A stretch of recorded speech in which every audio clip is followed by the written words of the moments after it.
नमस्कार दोस्तों। तो हम कौन सा चैप्टर पढ़ रहे थे? त्रिभुज। त्रिभुज चैप्टर आपकी गणित की किताब का छठा अध्याय है और हम आज की वीडियो में इस चैप्टर का पार्ट 5 पढ़ेंगे। तो पार्ट 5 में हम पाइथागोरस प्रमेय सीखेंगे और इसके ऊपर बेस्ड कुछ प्रश्नों को हल करेंगे। तो चलिए शुरू करते हैं। ये प्रमेय एक्चुअली में पाइथागोरस प्रमेय नहीं है। पाइथागोरस प्रमेय को सिद्ध करने के लिए इस प्रमेय की आवश्यकता होगी। तो चलिए इस प्रमेय को देखते हैं, क्या है ये। यदि एक समकोण त्रिभुज के समकोण वाले शीर्ष से उसके कर्ण पर लंब डाला जाए तो लंब के दोनों ओर बनने वाले त्रिभुज संपूर्ण त्रिभुज के समरूप होते हैं तथा परस्पर भी समरूप होते हैं। अर्थ क्या है इसका, चलिए समझते हैं। समकोण त्रिभुज, तो एक समकोण त्रिभुज लेते हैं एबीसी। इस समकोण त्रिभुज के समकोण वाले शीर्ष, तो इसका समकोण वाला शीर्ष कौन सा है? ये। तो समकोण वाले शीर्ष से अगर हम इसके कर्ण पर लंब डालें, तो चलिए लंब डालते हैं। तो ये हमने लंब खींचा है। तो लंब खींचने के बाद क्या होगा, ये लंब इस त्रिभुज को 3 भागों में बांटेगा। पहले तो दाईं साइड और बाईं साइड और एक त्रिभुज एबीसी। तो थ्योरम क्या कहता है कि जो इसके दोनों तरफ त्रिभुज बने हैं, ये त्रिभुज आपस में भी समरूप हैं और ये त्रिभुज पूरे एबीसी त्रिभुज के भी समरूप है। यानी त्रिभुज एडीबी, ये जो त्रिभुज है वो समरूप है त्रिभुज एबीसी के। साथ ही ये पूरा एबीसी त्रिभुज जो है वो समरूप है त्रिभुज बीडीसी के। इसी के साथ जो ये दोनों छोटे त्रिभुज हैं, यानी त्रिभुज एडीबी समरूप है त्रिभुज बीडीसी के। तो ये है इस थ्योरम का अर्थ, जिसको आप आगे प्रयोग करेंगे। अगर आप चाहें तो इसे आसानी से सिद्ध कर सकते हैं।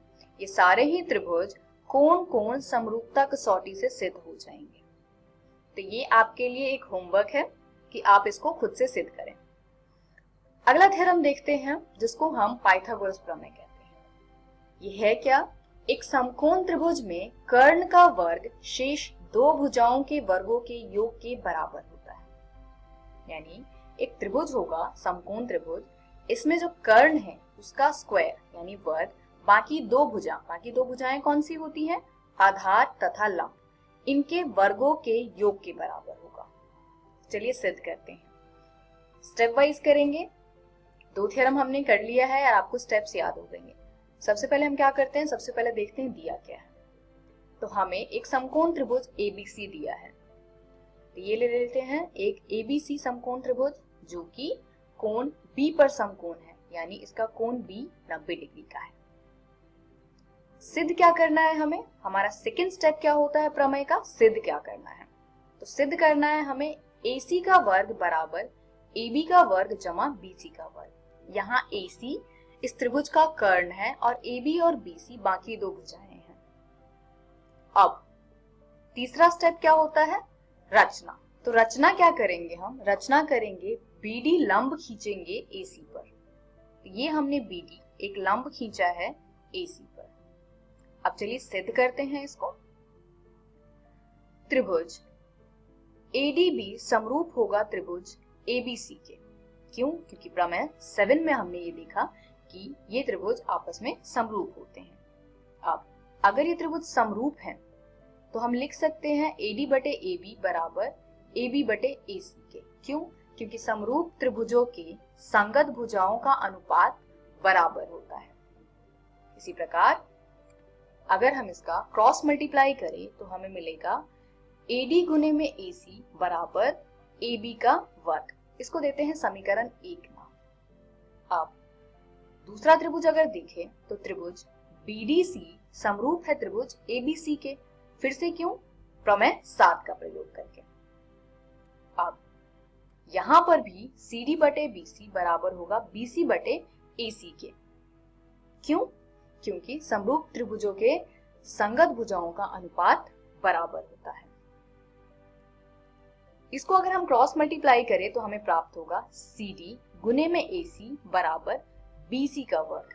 इसको देते हैं समीकरण 2 का नाम। अब हम क्या करेंगे, अब हम समीकरण 1 और समीकरण 2 को जोड़ेंगे। तो जोड़िए इसको, इससे हमें प्राप्त होगा AD गुने में AC जमा CD गुने में AC बराबर AB का वर्ग जमा BC का वर्ग। अब आप अगर बाईं ओर ध्यान से देखें तो आपको AC दोनों पदों में उभयनिष्ठ दिख रहा होगा। तो इस उभयनिष्ठ AC को हम बाहर कॉमन ले सकते हैं। तो इससे हमें मिलेगा AC ब्रैकेट में AD जमा CD बराबर AB का वर्ग जमा BC का वर्ग। अब AD जमा CD क्या होगा, तो आप चित्र में देखिए कि AD को अगर हम CD से जोड़े तो क्या मिलेगा, ये आएगा AC के बराबर। तो अब हमारे पास आया AC गुने में AC बराबर AB का वर्ग जमा BC का वर्ग। और AC गुने AC क्या होता है, AC का वर्ग। तो यहां से हमें प्राप्त हुआ AC वर्ग बराबर AB वर्ग जमा BC वर्ग, यानी कर्ण का वर्ग बराबर आधार का वर्ग जमा शीर्ष लंब का वर्ग, जहां पे AC कर्ण है और AB और BC आधार तथा शीर्ष लंब है। तो इसको हम कहते हैं पाइथागोरस प्रमेय, जिसको इंग्लिश में पाइथागोरस थ्योरम कहते हैं और शॉर्ट में हम इसको PGT कहते हैं। तो चलिए एक उदाहरण देखते हैं जहां पे हमें इस थ्योरम का प्रयोग करना है।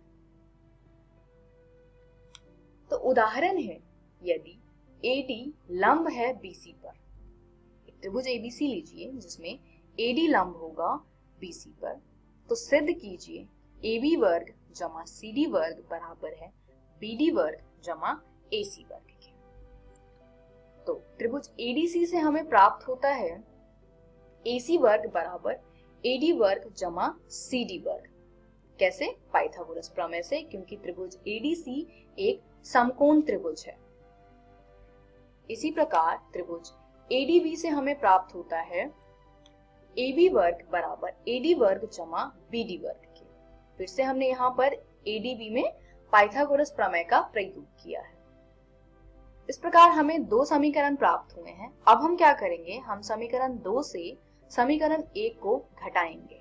तो घटाने पे हमें मिलेगा AB वर्ग घटा AC वर्ग बराबर में AD वर्ग जमा BD वर्ग घटा AD वर्ग घटा CD वर्ग। अब आप इसको हल कीजिए।